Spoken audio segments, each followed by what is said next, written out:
네, 구부러지고 모자란 것들이란 제목으로 함께 말씀을 나누겠습니다.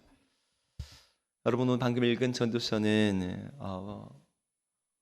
허무의 책으로 우리에게 인식되어 있는 그런 성경입니다. 불교의 금강경과 굉장히 비슷하다고 해요. 모든 게 헛되고 헛되고 헛되다, 헛되다, 헛되다, 공허하다, 무의미하다. 근데 이 말을 한 사람이 솔로몬이라는 왕입니다. 참 아이러니한 게 고대 사회에서 왕만큼 잘 먹고 잘 사는 사람이 없거든요. 왕은 모든 인간이 누릴 수 있는 힘과 부와 명예와 즐거움, 그 모든 것들을 누리는 자리에 있습니다. 고대에 왕이 곧 신과 동일시대였던 시대에 신이 누리는 그런 삶의 차원을 살아가는 사람. 게다가 솔로몬이 어떤 왕이에요? 하나님이 주신 지혜가 있었던 지혜의 왕이고, 주변 나라와 전쟁한 적이 없던 평화의 왕이고, 열국의 왕들이 그에게 자문을 구하기 위해서 찾아오던 영광의 왕이었습니다. 그의 치세에 누렸던 삶은 후대의 모든 왕들도 부러워하지 않는 영광과 위엄이 있었어요. 그런데 그런 솔로몬 왕이 해 아래에 대한 인생에 대한 평가를 굉장히 부정적으로 하고 있습니다. 그냥 부정적으로 하는 정도가 아니라 그 모든 게 다 헛되다, 쓸모없다 라고 말하는 거죠. 그냥 살다 보니 인생이 그렇다 이런 게 아니고, 솔로몬이 자기에게 주어진 지혜와 권력과 힘을 가지고 부지런히 연구하고 관찰하고 탐구해 봤더니 이게 정말 그렇다는 거예요. 뭘 이걸 가지고 그 정도로 연구까지 할 필요가 있을까 싶지만, 솔로몬이 그냥 대충 보니 그래 라고 하는 정도가 아니라 자기가 실험해보고 자기도 열심히 살고자 노력해보고 수많은 사람들의 사례를 모아보고 해봤는데 그 결과가 예외 없는 허무함이었다는 거예요. 이런 허무함 속에 15절에서 추가로 이런 설명이 하나 더 붙어 있는데요. 우리 15절을 함께 한번 읽어볼까요? 읽겠습니다. 시작. 구부러진 것도 곧게 할 수 없고 모자란 것도 셀 수 없도다. 네, 갑자기 주사랑 고백이 나왔는데요. 네, 이런 헛된 허무한 말씀은 이제 같이 보기 싫은가 봅니다. 네, 구부러진 것도 곧게 할 수 없고 모자란 것도 셀 수 없다. 여기서 솔로몬이 말하는 구부러진 것과 모자란 게 어떤 걸까요? 그게 뭐길래 힘과 권력을 가지고 있는 왕이, 남다른 지혜가 있던 솔로몬이 그것을 곧게 만들거나 채울 수 없다고 말하는 걸까요? 여기 구부러진 것이라는 말은 언어적으로 이런 뜻입니다. 물리적으로 어떤 것이 이렇게 구부러져 있다라는 뜻도 있지만, 이것이 도덕적으로 그리고 영적으로도 왜곡되어 있는 상태. 우리 인간은 모두 다 구부러져 있죠. 죄를 향한 경향성이라는 게 있습니다. 우리는 우리 안에 여러 가지 구부러진 게 있어요. 고쳐지기를 바라고 있는 우리 안에 잘못된 상태들이 있는데 그 모든 것들이 휘어져 있다는 거예요. 예를 들면 우리 몸도 그렇습니다.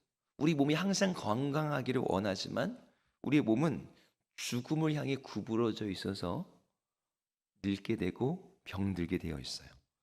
모자란 것도 마찬가지예요. 모자란 것도 그냥 부족하다, 좀 없다, 결핍이다라고 이런 말한 걸 넘어서 물질적인 모자람을 넘어 정신적인 것들도 포함하는 단어예요. 그래서 사람들이 노력해서 수고하며 얻고자 하는 것들 있지 않습니까? 보람, 의미, 삶의 가치, 이런 것들을 우리가 모두 다 원하고 있는데 그런 것들도 턱없이 부족하다라고 말하고 있는 거예요. 그런데 오늘 전도자 솔로몬은 거기에다가 한마디를 더 붙여서 얘기하고 있습니다.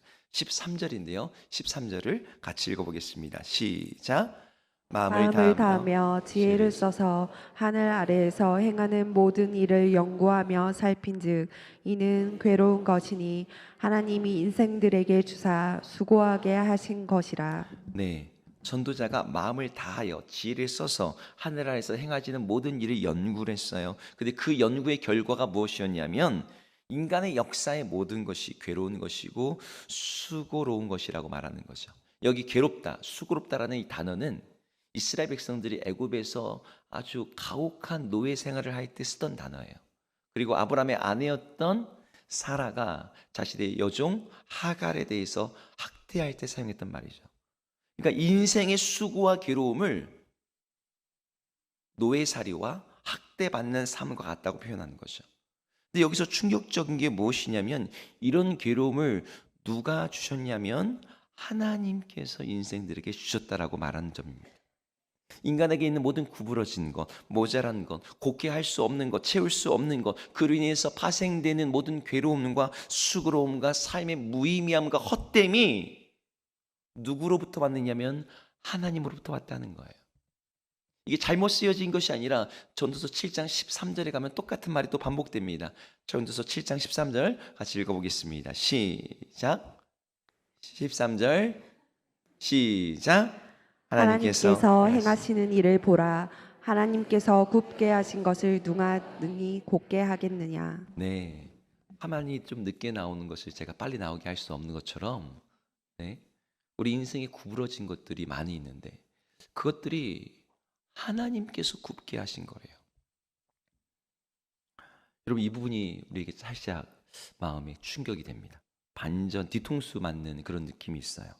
우리 하나님이 좋은 분인 줄 알았는데, 그래서 우리가 힘들 때 우리를 도와주는 분, 그런 좋으신 하나님이라고 생각했는데, 하나님이 우리 인생의 수고와 괴로움을 일으키는 온갖 모자람과 구부러짐의 뒤에 있는 분이라고 솔로몬이 말하고 있는 거죠. 여러분, 영화를 가끔 보실 때 그런 뭐 스릴러라든지 반전 영화 있지 않습니까? 착한 얼굴을 하고 좋은 사람이라는 평판을 가진 평범한 이웃집 주민이었는데 알고 봤더니 이 사람이 악당 보스였어. 그럼 우리 관객들이 저런 나쁜 놈이 있었나? 뭐 이런 마음이 들잖아요. 근데 우리가 솔로몬이 오늘 전도서를 통해서 우리에게 말하는 것도 비슷한 말처럼 보입니다. 너네들 하나님이 그냥 마냥 좋은 분인 줄 알았지? 아니다. 우리 하나님 굽게 하시는 분이야. 모자라게 하시는 분이야. 하나님의 실체를 폭로하는 것처럼 보여요.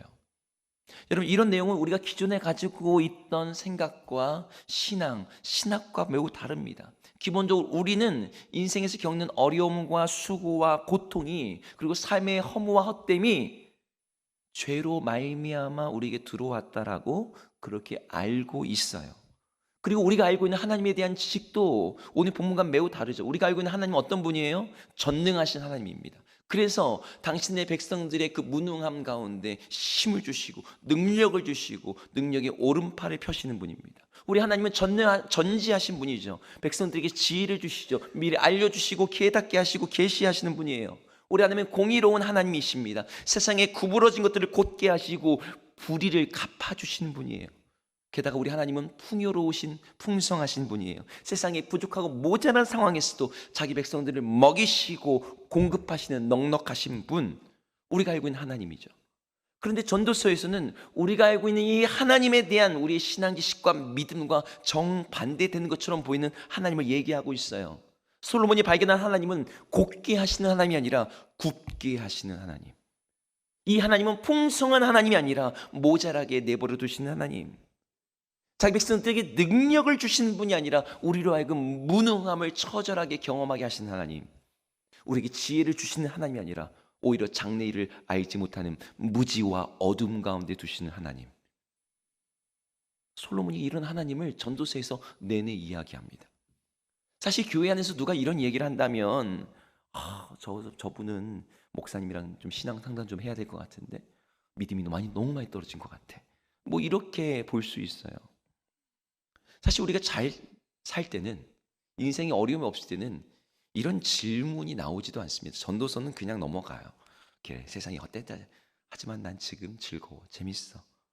하나님이 도와주시고 채워주시고 곧게 하시고 복을 주신다라고 느끼기 때문에 말씀을 읽어도 별 감흥이 없습니다. 하지만 인생이 우리 마음처럼 풀려나가지 않을 때 이 말씀이 우리에게 깊이 들어옵니다. 전도자의 말이 정말로 참이구나.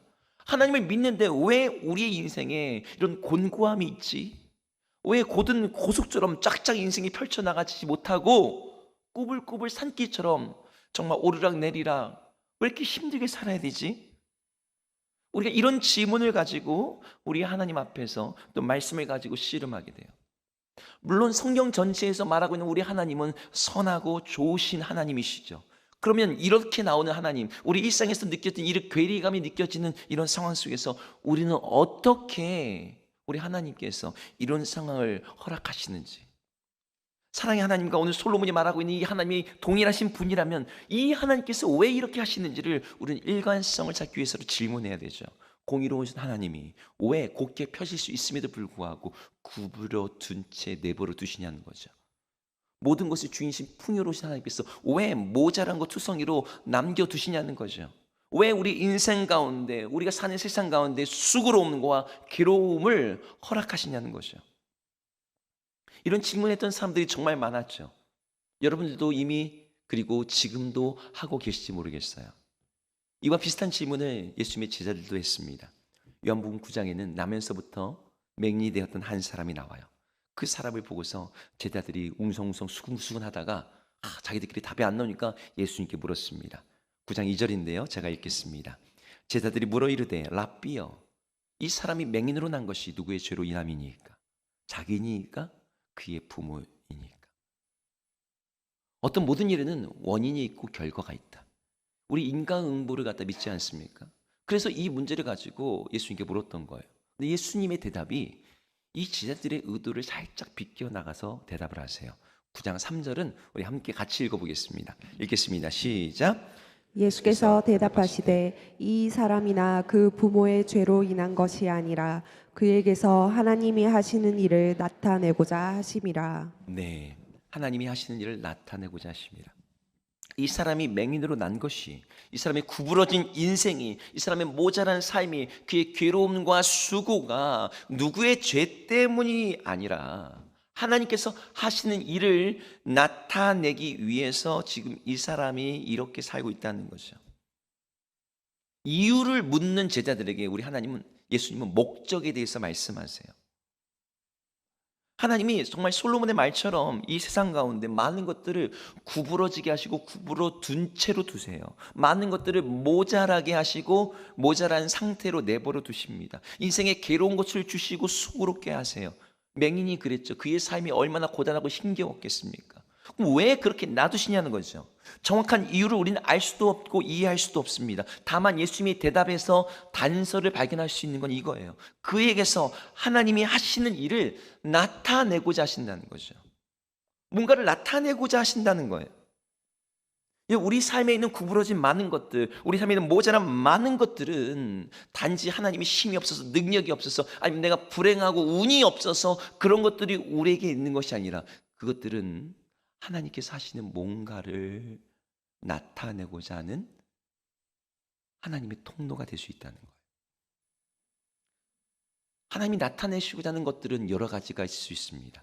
제가 이 시간에 그것들을 다 설명할 수 없어요. 하지만 가장 중요한 부분이 하나 있다면 그것은 이겁니다.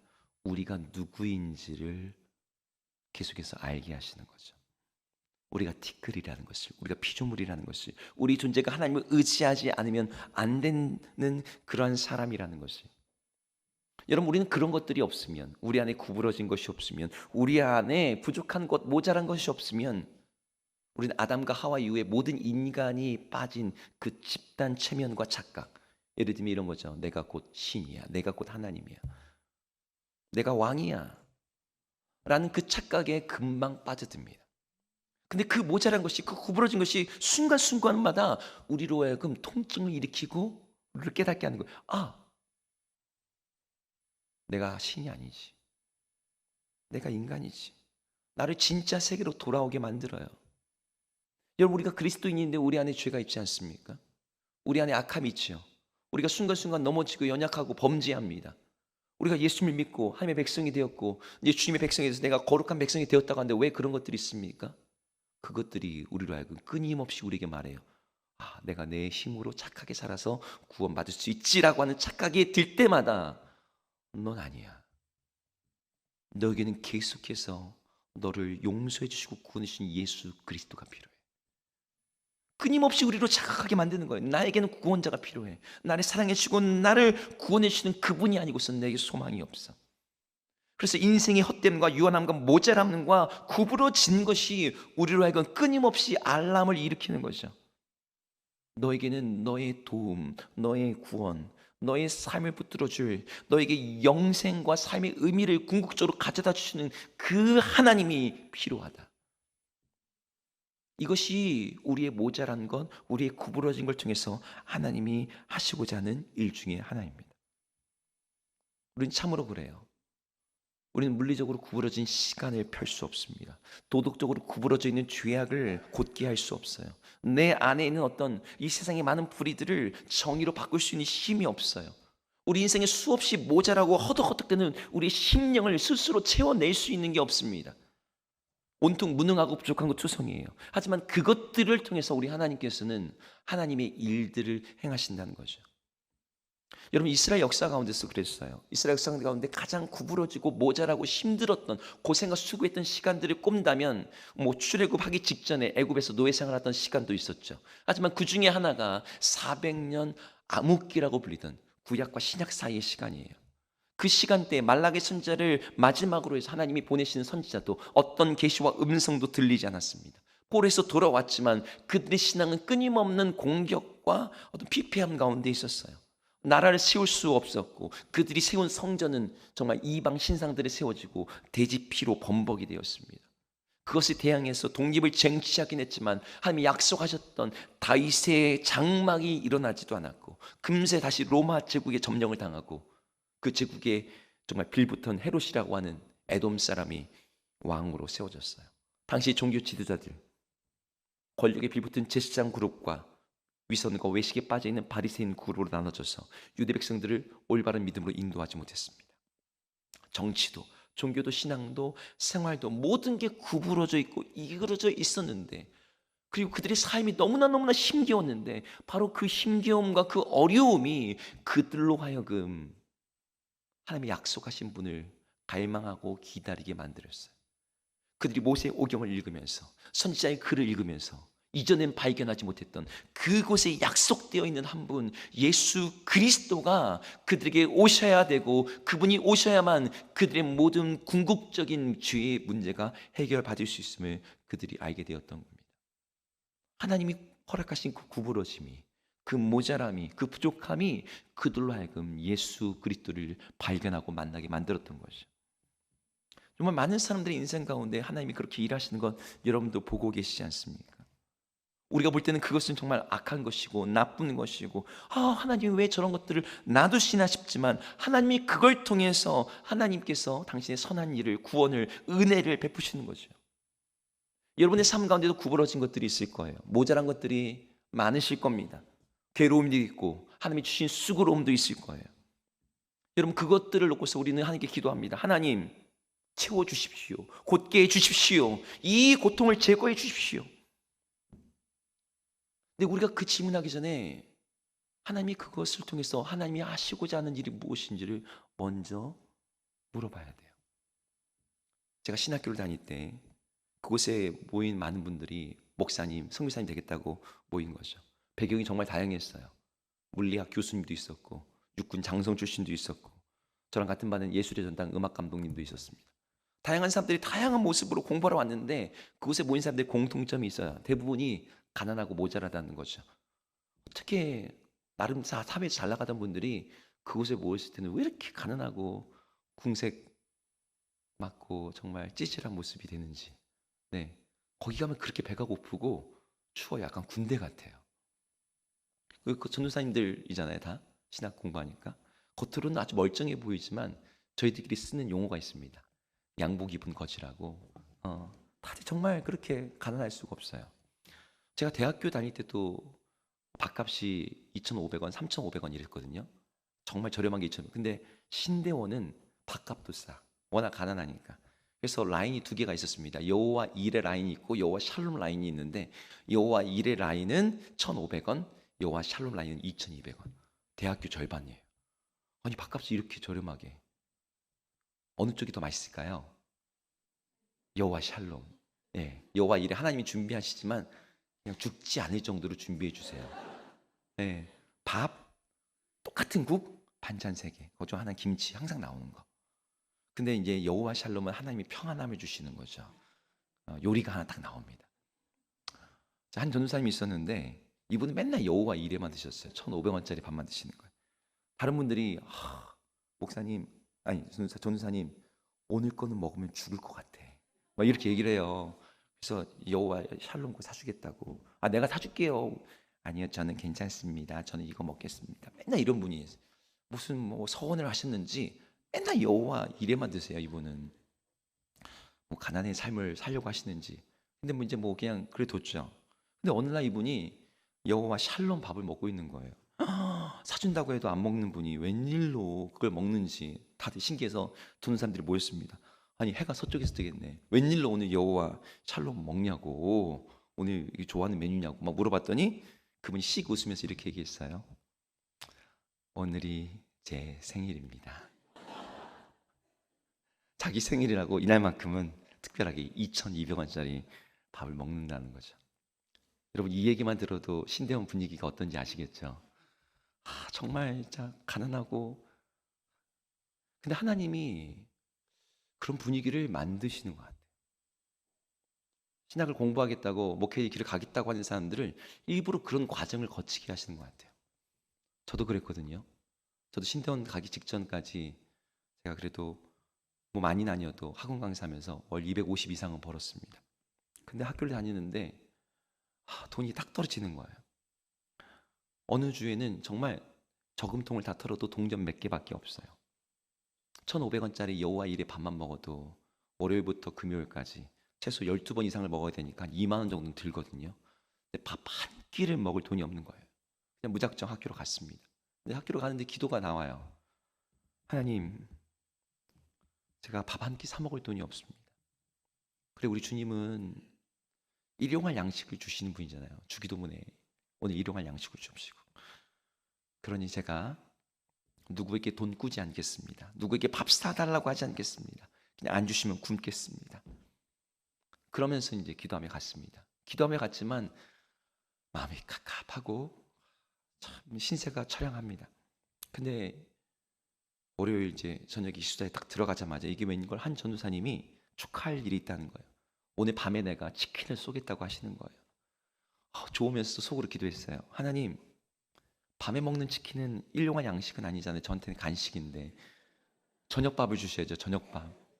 근데 그렇게 속으로 기도하고 있는데 같은 기숙사 방을 쓰고 있는 다른 전사님이 밤에 치킨 쏜다. 그럼 저녁밥은 내가 쏠게.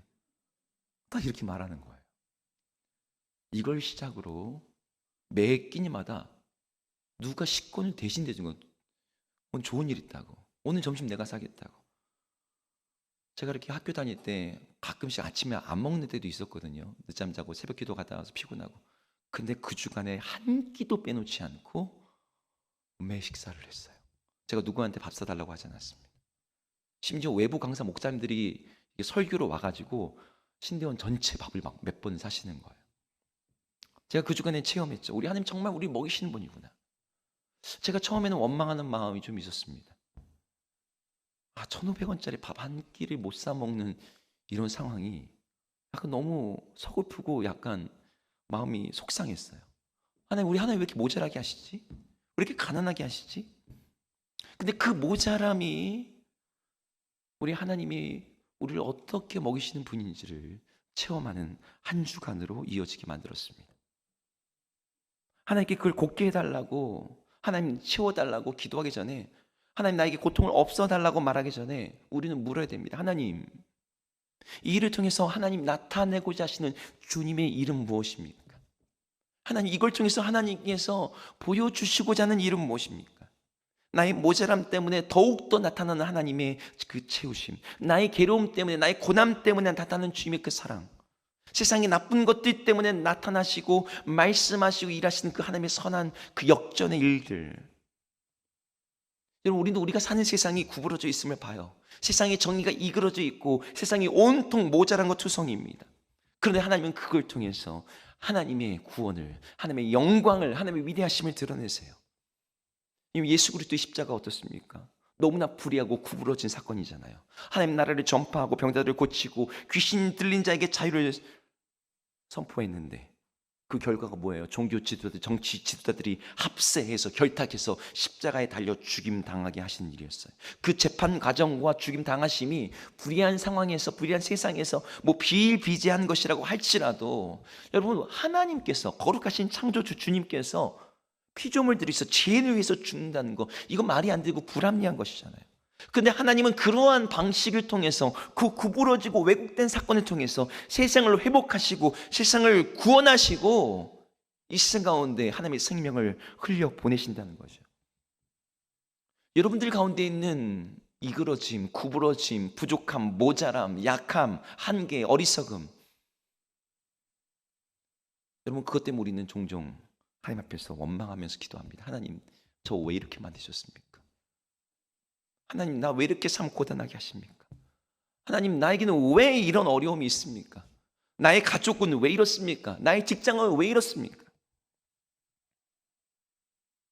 근데 여러분, 그 구부러짐과 모자란 것을 가지고 하나님, 이걸 통해서 하나님께서 나타내고자 하시는 일은 무엇입니까? 라고 물을 때 우리 하나님의 손이 나타나요. 우리가 그것을 보게 됩니다. 제가 정말 좋아하는 그런 한 구절이 있어요. 성경 말씀은 아닌데, 한 사람의 강점은 그를 탁월하게 만들지만 한 사람의 약한 점은 그를 위대하게 만드는 씨앗이 된다. 우리 하나님의 위대하심이 여기 있습니다. 세상에 구부러지고 모자라고 밀어나고 약한 것들을 들어서 하나님의 영광과 하나님의 위대하심을 드러내요. 저는 이 하나님의 역사를 우리가 우리 삶에서, 우리 신앙에서 경험하고 체험했으면 좋겠습니다. 우리 삶의 모든 구부러짐을, 우리의 모자란 것들을 우리가 단순히 원망하고 불평하고 안타까워하는 것이 아니라 이것을 통해서 우리 하나님이 나타내고자 하시는 일을 바라보면서 하나님을 신뢰하며 의지하며 나갈 때 그 모든 것들 가운데 하나님이 일하시는 하나님의 영광과 위대함을 보는 우리 모든 주사랑 성도님 되기를 주 이름으로 축복합니다.